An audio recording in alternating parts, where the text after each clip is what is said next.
Hola, ¿qué tal? Antes de nada, agradecer al amigo José Manuel García Bautista que me haya invitado a participar en el tercer Congreso Círculo Mercantil de Sevilla, dando una ponencia sobre ufología en una jornada que se van a desarrollar durante toda una semana en la que vamos a participar diferentes investigadores, periodistas y estudiosos de los temas fronterizos con la ciencia en un magnífico evento que creo que os va a gustar a todos, y también agradeceros a los que vais a estar detrás de la pantalla asistiendo a este, como digo, congreso virtual que ha montado y ha organizado el amigo Bautista. Yo voy a hablaros de ufología, de un caso en concreto, pero que nos va a dar para eh, indagar, para profundizar en muchos aspectos que normalmente pues no se suelen ofrecer en las charlas o ponencias habituales sobre el tema ufológico. Cuando hablamos de un encuentro cercano, de que alguien ha tenido la oportunidad de toparse con un platillo volante o con un ovni a corta distancia, que ha podido ver a sus ocupantes del interior, pues a todos se nos viene a la mente un lugar apartado, una montaña, un desierto, una carretera secundaria, la noche, la niebla, la lluvia, con una especie de escenario propenso a que acoja este tipo de manifestaciones. Pero, curiosamente, el fenómeno ovni, la casuística, nos demuestra todo lo contrario. La mayoría, la mayoría de sucesos, de avistamientos, de encuentros cercanos ocurren en las proximidades de la vivienda de los propios testigos. No tienen que irse muy lejos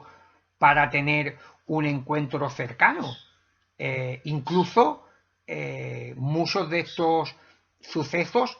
no suceden en granjas apartadas, en caseríos, en ranchos,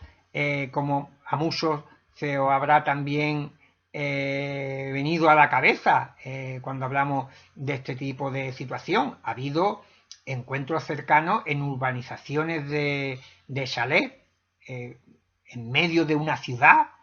en medio de rascacielos y en medio de gran actividad humana, o por lo menos dentro de un espacio donde este suceso podía haber sido reportado o avistado por muchas más personas. Y uno de estos singulares episodios ocurrió en Málaga, a finales de la década de los 70, entre el año 79 y 80, la testigo no lo recuerda exactamente. Esta persona prefiere permanecer en el anonimato, es familia de un político destacado y muy conocido de la transición española, y cuando me hizo confidencia de su experiencia, pues llevaba más de 20 años sin contársela a nadie. Y no solamente no la narraba, no la contaba porque la fuesen a tomar por loca, porque decía que había visto un platillo volante y tal, sino que el lugar, repito, el escenario donde tuvo lugar su experiencia no es el habitual, fue prácticamente en pleno centro de Málaga. Y claro, si ya de por sí uno nota la risa, la incredulidad de las personas a las cuales, incluso familiares directos, cuando se le está contando que ha visto un ovni o ha tenido la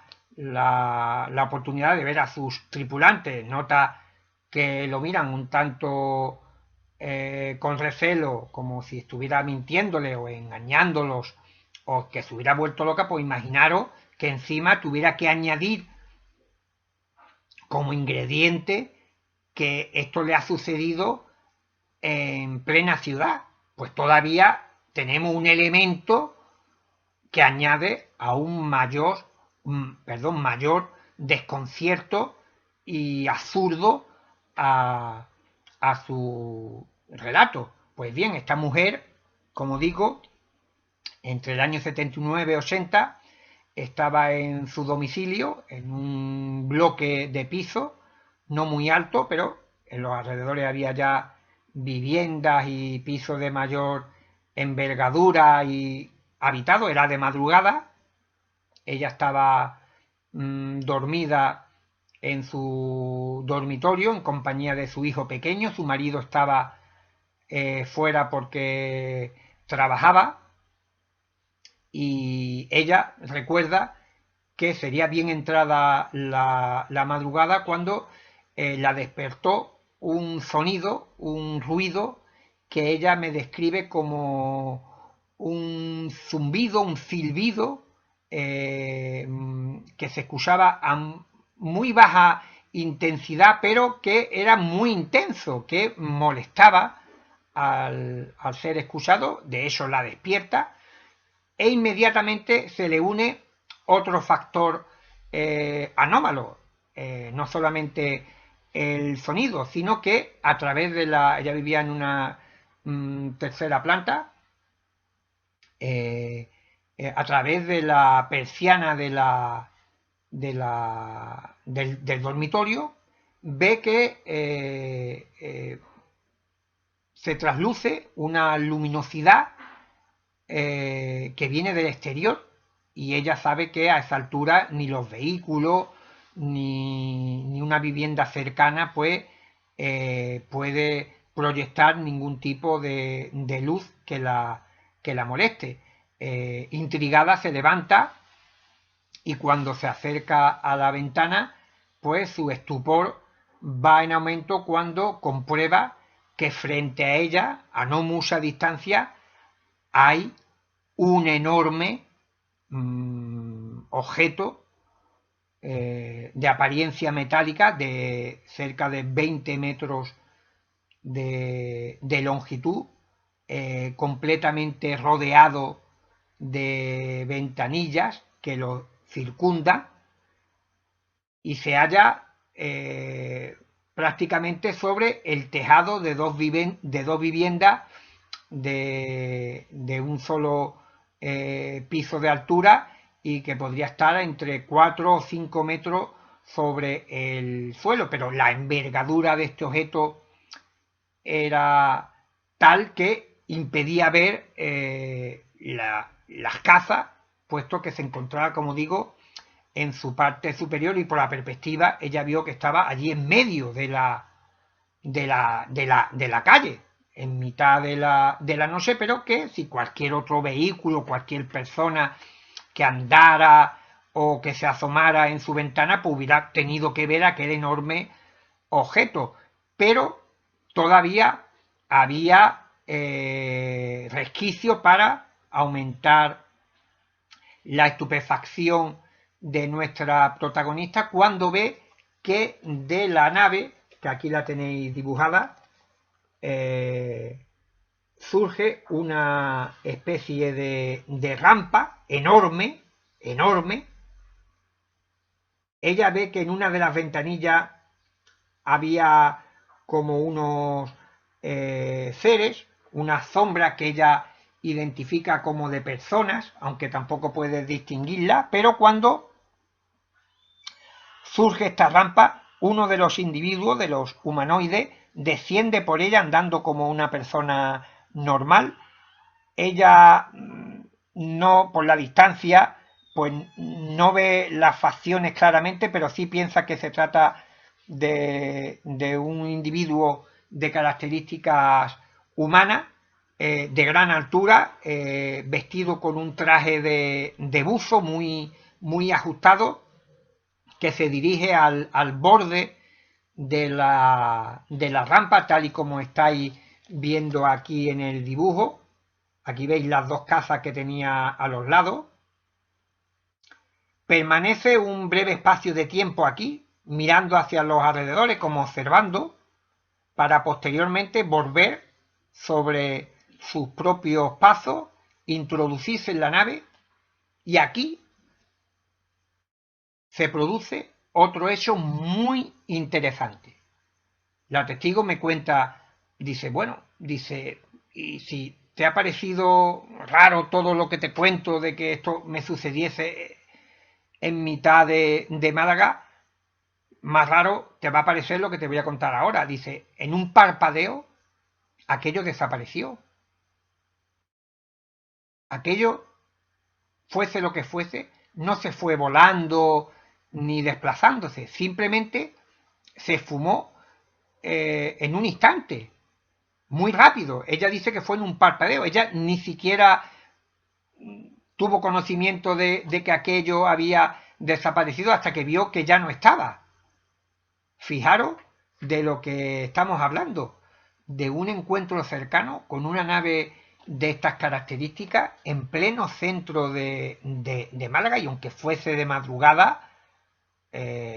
todo esto estaba rodeado de pisos y otras viviendas, y esto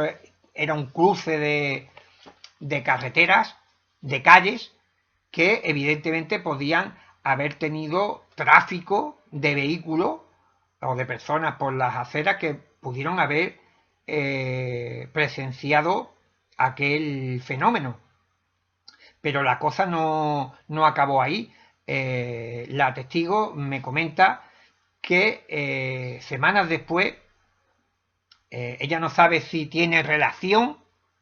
pero le pareció también un hecho muy curioso, y es que en una de las casas se produjo un incendio. Parece que el cableado eléctrico tuvo un problema y salió ardiendo, pero es que al poco tiempo la otra casa también tuvo un incendio. No sabemos si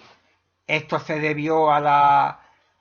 casualidad o a la causalidad, pero evidentemente es un dato que tenemos que reseñar, que concretamente sobre estas dos viviendas en las que estuvo situada el objeto, pues sufrirán este tipo de percance al poco tiempo, y todo relacionado presumiblemente con fallo con la instalación eléctrica de las viviendas. Este caso pues, pone sobre la mesa, pone de manifiesto algunas particularidades sobre el fenómeno ovni, que nos indica a las claras que probablemente la hipótesis extraterrestre se queda corta para intentar explicar muchos de estos incidentes, porque vemos que de alguna manera estas manifestaciones pues pueden producirse en cualquier lugar, como si tuviesen un vínculo muy estrecho con las personas a las cuales se proyecta. Tenemos que tener en cuenta que excusarnos o pretender que una supuesta tecnología extraterrestre puede lograr todas estas cosas también es muy complejo de dilucidar, porque no solamente estamos hablando de que el fenómeno tiene tecnología para hacer que una nave flote en silencio, aunque sea con ese pequeño zumbido, en mitad de una calle de una ciudad, sino que también tiene la tecnología para hacer que este hecho solamente sea observado por una sola persona. Y como no estamos hablando de un único incidente, sino que son muchísimos los testigos que informan de este tipo de situaciones, pues tenemos que tener en cuenta de que el fenómeno ovni sea lo que lo provoca, tiene una estrecha relación con los observadores, mucho más de lo que ha señalado hasta el momento la ufología clásica, de lo que intentan trasladar los ufólogos más ortodoxos, los que piensan que estas naves son de chapas, tuercas y tornillos. ¿Por qué? Porque tenemos que tener en cuenta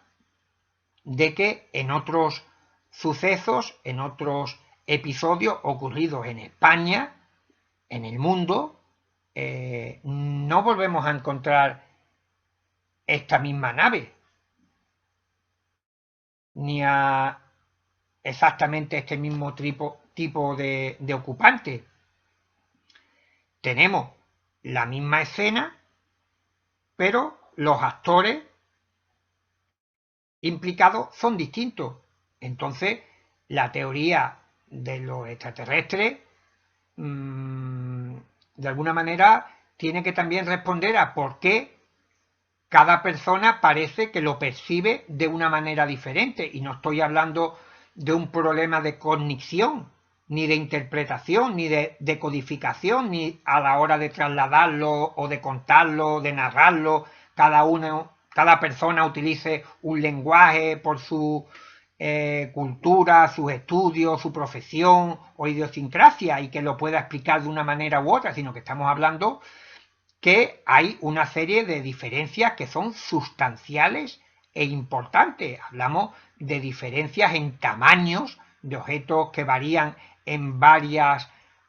metros y que los ocupantes, los ufonautas, o son más pequeños o son de una estructura morfológica diferente, o llevan escafandra o tienen las extremidades más largas. Por tanto, estamos viendo, tenemos que ir sumando elementos, factores que, como le gusta al amigo y compañero Pablo Berger hablar, añaden un alto índice de extrañeza a los encuentros cercanos con ovnis, porque si no, hasta cierto punto podríamos justificar o entender la pretendida tecnología avanzada que puedan disponer estos seres, pero si a esto le añadimos que prácticamente cada incidente, cada encuentro nos ofrece variantes infinitas de unos mismos conceptos, o sea, la nave y los seres varían muchísimo de un caso a otro, pues esto parece indicar que de alguna manera los testigos, los observadores, las personas que tienen este tipo de experiencia no son meros observadores, no son cronistas asépticos de una visión que se produce fortuita o casual, como cuando tú te asomas a la ventana y tienes la oportunidad de ver un vehículo que pasa por la puerta de tu calle, sino que parece que el paradigma elige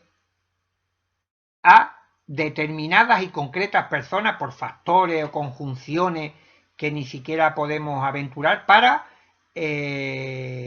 manifestarse, para mostrarse, y independientemente que se encuentren en una carretera apartada conduciendo su vehículo o estén como esta buena mujer durmiendo en su céntrica casa en Málaga, pues se topen con este fenómeno. Y una característica que tienen muchas de estas personas es que parece que se encuentran como en un estado alterado de conciencia. Los investigadores también han señalado que muchos testigos parece que están en una especie de trance, en una situación no ordinaria de conciencia que les permiten tener acceso momentánea a esta realidad ampliada, a este universo desconocido, dimensión o universo paralelo, o como le queramos llamar, que es de donde proviene este paradigma, y que puedan tener acceso a este tipo de encuentro, y por eso os comentaba que parece que esa vinculación entre las personas y el paradigma pues no solamente hace que puedan tener esta sensación de aislamiento sensorial, de que todo eso que se está produciendo, que se está manifestando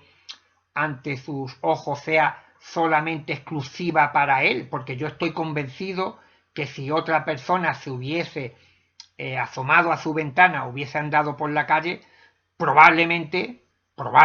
no hubiera visto nada. ¿Por qué? Porque el fenómeno se estaba dirigiendo exclusivamente a esa persona, e incluso la forma en la cual elige proyectarse o presentarse delante de los individuos parece estar también muy en relación con el contenido no solamente intelectual, sino cultural y social de las personas, y esto de alguna manera podría explicar el por qué encontramos en la literatura ufológica tantos tipos diferentes de ovnis y tantos tipos diferentes de ufonautas, porque hay que tener en cuenta, y este es un dato que no se puede negar, y es que existe prácticamente un tipo de alienígena, entre comillas, y un tipo de platillo volante, también entre comillas, por cada testigo que dice que ha tenido un encuentro. Evidentemente para el profano o el que no tiene mucho o no tiene mucha idea sobre la materia ufológica, pues le puede parecer que la mayoría de personas pues siempre están viendo el mismo tipo de objetos o se están encontrando al mismo ufonauta una y otra vez, y esto sin embargo pues no se ajusta a la literatura ufológica, sino que tenemos una serie de sucesos uno detrás de otro que parecen indicar que las manifestaciones se reinician desde cero eh, en cada incidente. Parece que solamente se comparte la estructura básica de que las personas, los testigos, van a informar, van a contar que han visto un objeto descender del cielo y del cual van a descender una serie de ocupantes, pero cada testigo va a introducir una serie de modificaciones tanto en la nave como en los ocupantes que no vamos a encontrar en otro evento, como si el fenómeno ovni no tuviera memoria de un incidente a otro. Y esto también es muy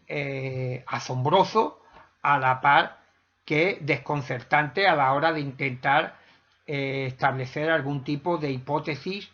u origen a este tipo de manifestaciones, el poder encontrar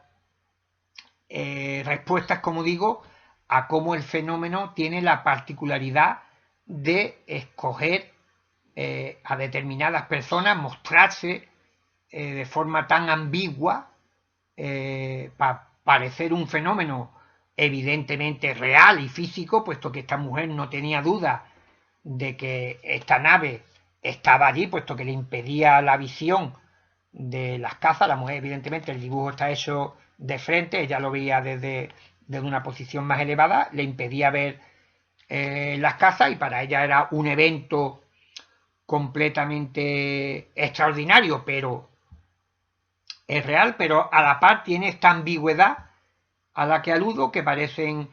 fenómenos puramente psíquicos, mezclados con esta especie de pinceladas de realidad física, que hace que a día de hoy pues nos encontremos con todas estas lagunas, con todas estas incertidumbres que nos llevan a prácticamente a 73 años después de que se iniciara la era moderna de la ufología, pues toparnos con incidentes, encuentros como este, que elevan como digo, la extrañeza hasta cotas insospechadas de lo que puede ocultarse detrás de estas manifestaciones, porque tenemos por un lado, y ya voy a ir concluyendo, por un lado tenemos que el fenómeno parece tener predilección por algunas personas, sin importarles dónde se encuentre, como si ellas solamente pudieran ser testigos de lo que se va a proyectar, de lo que se va a manifestar, y por otro lado, lo que van a ver de alguna manera parece estar también muy relacionado con los propios testigos, porque si no, de otra forma, pues no encontramos explicación lógica a que tengamos sobre la mesa tantos tipos diferentes de naves, tantos tipos diferentes de encuentros, y aquí en mi cuaderno de campo os voy a poner algunos ejemplos de los tipos de incidentes que podemos encontrar. Este es un suceso ocurrido en Gran Bretaña y lo más importante, al margen de lo que nos cuentan los testigos, es que ni la nave ni el tipo este con el secador de pelo que parece que utiliza a modo de pistola, pues lo volvemos a encontrar en otro relato. Y esto es lo que nos desconcierta, como un caso ocurrido en Yanjadina, en una playa en Perú, fijaros, donde observan esta especie de tanqueta en la línea de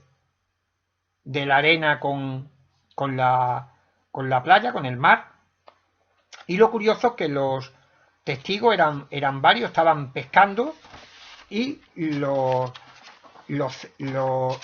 tripulantes de este objeto estaban en el mar y estaban como pescando, igual que estaban haciendo ellos, pescando pero sin caña. Estaban haciendo gestos como si estuvieran realmente allí lanzando un anzuelo. Lo más extraño es que incluso los testigos escuchaban el ruido que hipotéticamente haría la caña que no veían y que no tenían en las manos estos tripulantes, y por tanto vemos que el fenómeno parece de alguna manera no solamente adecuarse estéticamente a los filtros culturales de los diferentes testigos, sino que incluso en las acciones, en su comportamiento con el medio o con los propios testigos, parece también estar muy vinculado a la mente de los protagonistas de esta historia. Por tanto, os voy a dejar con esta reflexión sobre qué es lo que puede haber detrás de este apasionante paradigma que llega de tal manera a influir sobre los testigos, que puede manifestarse con contenido que encuentra en la psique de los individuos. Y esto no resta ni un ápice de extrañeza al fenómeno ovni, pero indudablemente nos señala en una dirección muy diferente a la que habitualmente nos conduce la manida y a todas luces, y nunca mejor dicho, insuficiente teoría extraterrestre para responder a algunas de las dudas que os he planteado desde este lado de la pantalla, y espero que os haya gustado la pequeña charla que hemos mantenido, y de nuevo agradecer vuestra asistencia y enviaros un fuerte abrazo también al amigo Bautista por haberme invitado nuevamente a participar en uno de sus eventos, aunque sea de forma virtual, telemática. Y nada, pues os dejo en compañía del siguiente compañero. Hasta luego.